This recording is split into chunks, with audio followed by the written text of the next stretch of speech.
Live long and Nanu. Or is it Nanu? Anyway, Pops. I promised somebody who was on Instagram or Facebook that I'd do a little update on yesterday. What was my fumbling? Well, later on in YouTube, I'll try and get a video of what I was monkeying with on an Allis-Chalmers WD head. It's one I've been working on for over a year, trying to get all the stuff coagulated together because it needed a lot of work. It'd been sitting in a tractor out in wide open, so it's in pretty bad shape. If they tore the engine apart, they're going to have to drive the sleeves pistons out together and then probably break them apart. That's how long it's been, how bad it is. So is it salvageable? The head is, barely, but it is. In fact, I found out the head's been apart before.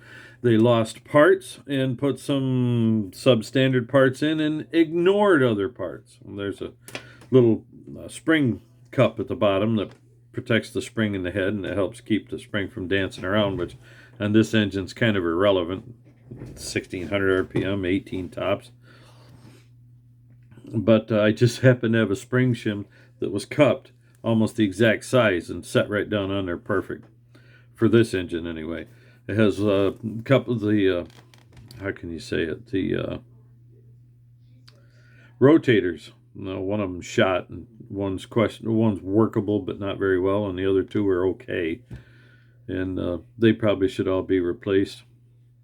But my big thing was getting it together. I had to set up the equipment to make a pressure test plate, and I had to set up to make several pressure test plates and fittings. And it's kind of one of those things, by the time I get everything together, each individual part of the procedure has taken at least a month, sometimes 2 to 3 months to get pressure test stuff together. And you say, well, it's not that complicated. It's not. But you have to make the pressure test plates. I'm not sitting there with hardwood plugs pounding them in. I'm trying to make an actual reusable steel plate that I can use next time. That turned out okay, but that took about 2 months, 3 months to get everything together just for that. Magnafluxing, no problem. That went off right well. But then I had to set up my sandblaster because that wasn't set up. Then I blasted as well as I could, but at the time I was having a terrible time. I ended up doing a lot of hand cleaning because it didn't work well. I had most of the stuff there to do it, but it just wasn't. I had to keep working until everything that I had worked properly. Had to get the airline, the gun, the bucket, and sift the sand several times. And by the time I get done, everything's working okay. But in the end result, the tank I had of chemical that usually cleans well, it's a different formula than I used to have 10 or 20 years ago. What's there now is dang near worthless. So I had to heat it. I had to get a heater for that. Well, I had to get the stuff together and a way to set it down in there without busting my back. No, the head's not that heavy just to pick up and carry around. But if you're going to be reaching in and lifting and you're 60-something years old, you got to think of things. Then I had to find the right exhaust valve seats. Finally found those and had them come in. That took another month or 2 to find them and get them in. The valve train itself, that was no problem. I just had to wait for the money to order that in. That was from, was that Steiner? I think it was Steiner that came from. And it's getting so all the parts are the same. In fact, one of my customers orders, who was a friend anyway, Bill, orders his own parts in from yesterday's tractor, and they come from All States Parts. They just put their sticker. All States Parts is connected with H&R, a heavy-duty equipment company, construction repair company out in Buffalo. But you can't call our H&R to order. You have to call All States Parts. So that's one of the things we've been finding interesting too. Almost everything is the same. So if you buy, it's a China problem part, then it's a China problem part on almost every other company, unless you can get something separate from Napa, or if you can find the old Silver Streak parts they used to get. Not Silver Streak. What's the name of that company? Those from Long Island. They're still in business. They're a pretty good company too. Can't remember their name. But Eklund, it's hit and miss stuff, and Napa has to pull some of this other stuff from the same companies that Allstates and the other yesterday's tractor and Coons and all the others pull from. So You just got to kind of feel it out, and that's been part of the problem, is trying to feel it out, find out what there is and isn't.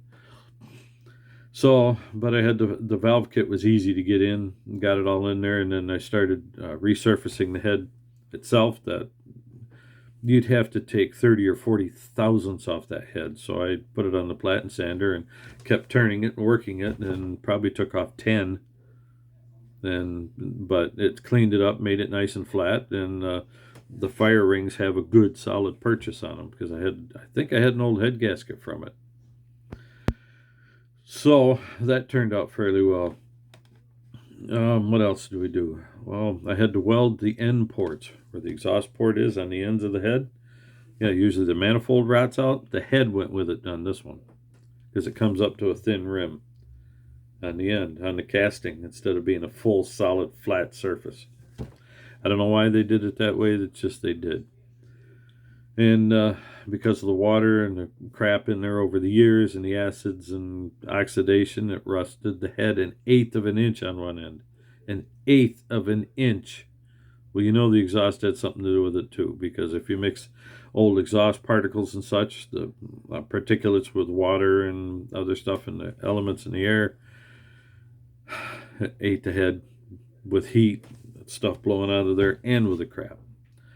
So one end was about maybe what, I'm gonna say 3/32, maybe less, 16th I'll call it, and the other end was about 1/8 of an inch. So I had to get the right materials and heaters and everything together, and I'm thinking, what am I going to do here? Well, I had a couple of different alternatives, but then I thought, well, I've got an old fuel tank here.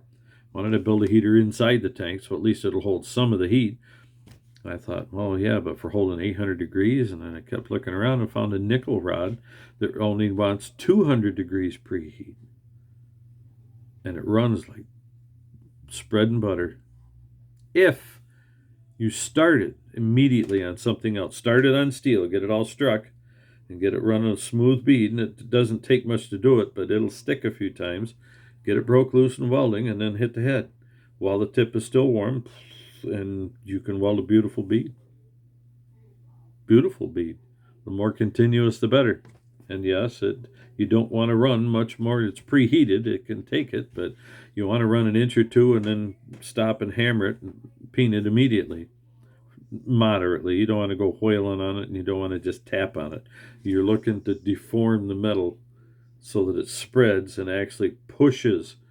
When the cast iron cools, it's going to contract and expand and pull and do all kinds of things. You say, well, is it? No, anything that you heat in certain directions is going to grow and expand. When it cools, it's going to come back down. If you've pre-stressed this thing, then the next time when the engine fires up and it heats, it's already pre-stressed, and the metal itself acts like more of a spring or a sponge or something. It's able to flex. So that's what you're doing, is trying to match the two. And so far it worked out beautifully. I put it on a platen sander and missed a couple of spots. And what it is where you restart, it tends to leave slag in there. So you have, even if you grind it out, restart it like I did, it still leaves it. So you have to actually start on top of the previous bead and then continue through. Now that's on top of strike it, start it, have everything clean, start here, and then make sure there's a blob in that area. I had one of them that looked like I was going to have a problem. By the time I cleaned that little mound off, it was perfectly smooth. Then I used a grinder to bring it down to a certain point, actually a buzz wheel sanding disc, and brought it near, and then finished it off with a rough file. Turned out very nice. I have 2 perfect circles around 2 little ports, and I went in too far, so I ground the port back out. Cleaned the ports out again because they soaked and they've had time to be banged around and sandblasted. And some of the stuff that wouldn't come out sandblasting because it is soft. Sandblasters just don't do well in soft material.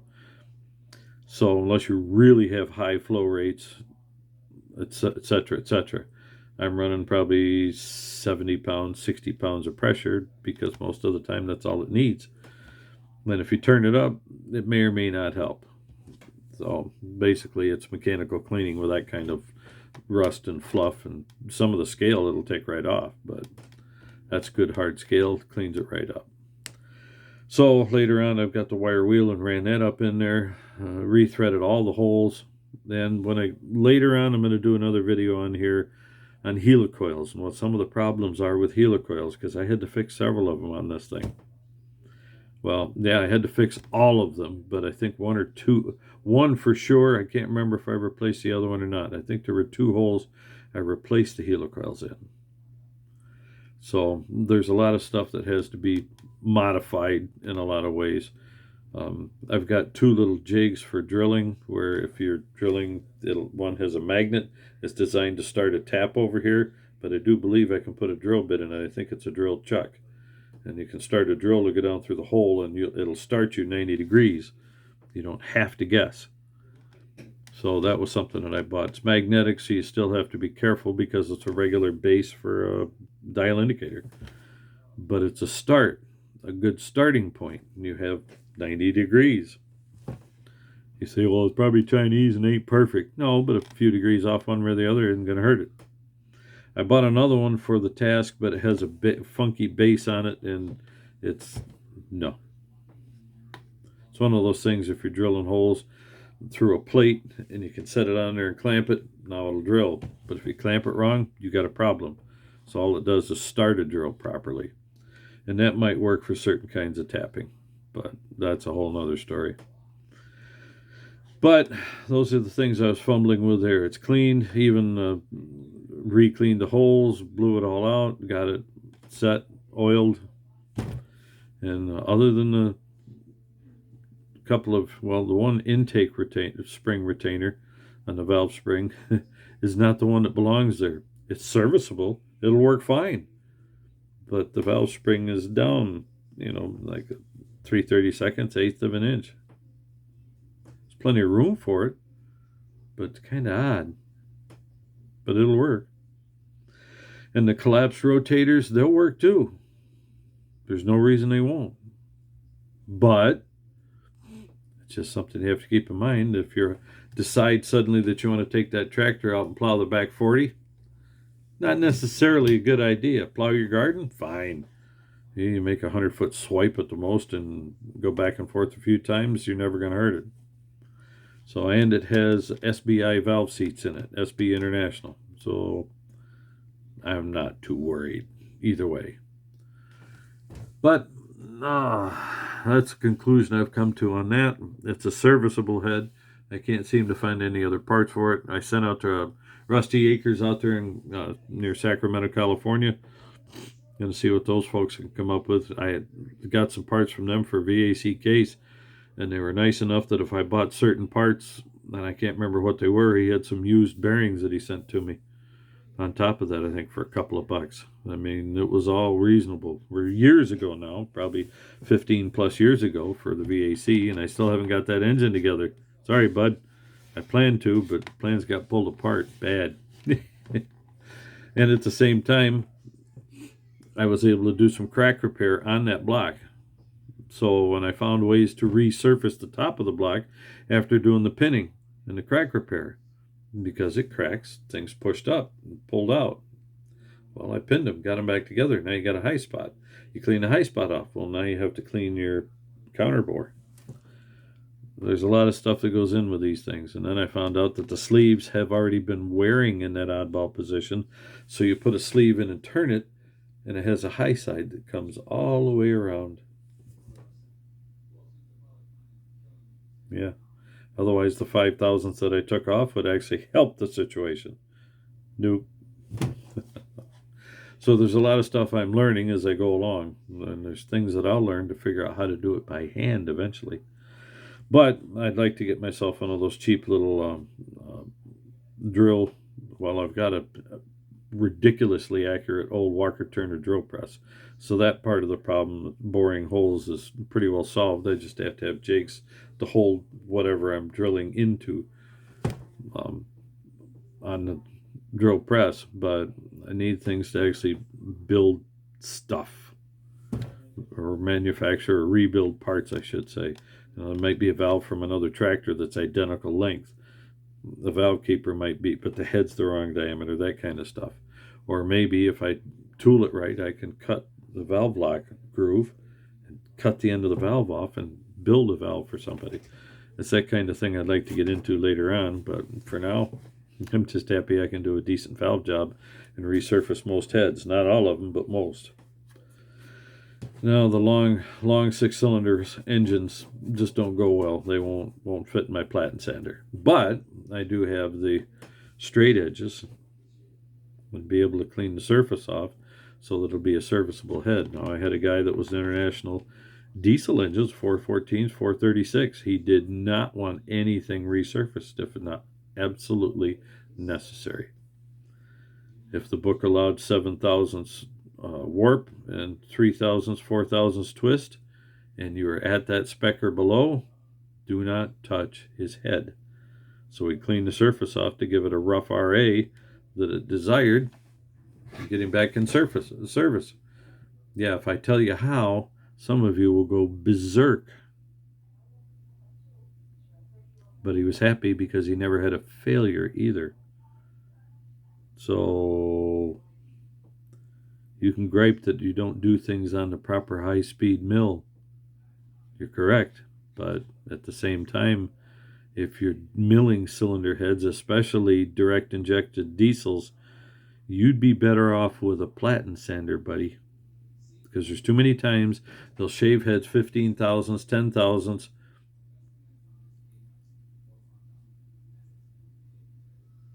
Then what? Well, now you got your valves proud, or your valves too close to the surface. Now you have to reset that, cut the valve seats deeper, and cut your valve faces off and your stems. And you're going through a whole rigmarole that you wouldn't have had to do before if you'd had left it within spec. But they don't. They have to machine everything because they're a machine shop. Once you start, it's true. You don't stop. You don't leave that where, well, we shaved the ends and left all this in the middle because we didn't want to get it. It's either leave it alone, which is better, or machine it all, and then you have to reset everything. You'll see some of them on Jamsey Online and some of the others that are, what's his name there? Oh, shoot, the restoration kid there. Josh's Restoration or Josh whatever. You'll see on theirs that quite often they machine their heads before they even start the valve job because they want the proper valve depth. And a gas engine, it's not critical at all on the street. You see, well, on a performance engine, yes. Once you start breaking, probably 11-to-1 compression ratios, now your valve depth, too high, compression ratio goes up. Too low, compression ratio goes down. And you might make a difference when you start passing 11s and 12s. But on the street, under 10, no. On the old antiques like I work on, you'll never even phase it. It went down a tenth. Okay. It's already low. What's 5.9 compared to 6 or 6.1? Nothing.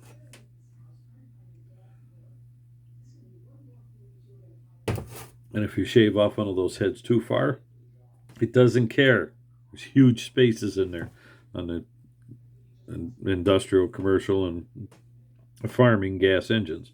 Diesels, you're into another category where you got to be careful. On some of the diesels, the exhaust valve will never come close to the piston. However, the intake does. So you still have to be careful of the recession on that. So I did one of them that was a John Deere. The John Deere had no recommendations for valve depth below the head. They had no recommendations for valve seat replacement. None at all. They said, do the valve job in the head. It's on a 179. And I said, okay, follow the book. The guy said the engine has never started better. But of course it said that. The engine was dusted, destroyed, wrecked from dirt breathing through it. So his actual problem was that his pistons and rings and sleeves. So we replaced all of that, and then we reworked the head. He says it ran beautiful. So, and he even told me that 6 months later when he came up with a fuel leak and they found out they had a bad injection line or a loose injection line. So I haven't heard from him since. So they say no news is good news. No, even sometimes when a complaint comes through and you're able to talk to them about it, there's either changes you need to make, or you know that there's things that might happen that are not the fault of you. So it's not always bad to hear the complaint one way or the other. So there we go. It's time for me to get out there. Like I said, later on I'll go over that head and talk about helicoil problems, depth problems with helicoils, and helicoil being too long, helicoil too short, tab not broken off, etc., etc. These are critical things to go on, because I ran into it out there where I'm taking a helicoil that's okay, but it won't go full depth. So I'm going in there with a die grinder, grinding the last coil out of the place there so that the stud can go in another 1/8 inch, not just a little bit, a full 1/8 inch. It's another full turn plus of thread because of what they did. So, all right, coming up on just past 21 minutes. You folks be good. I'll catch up with you later.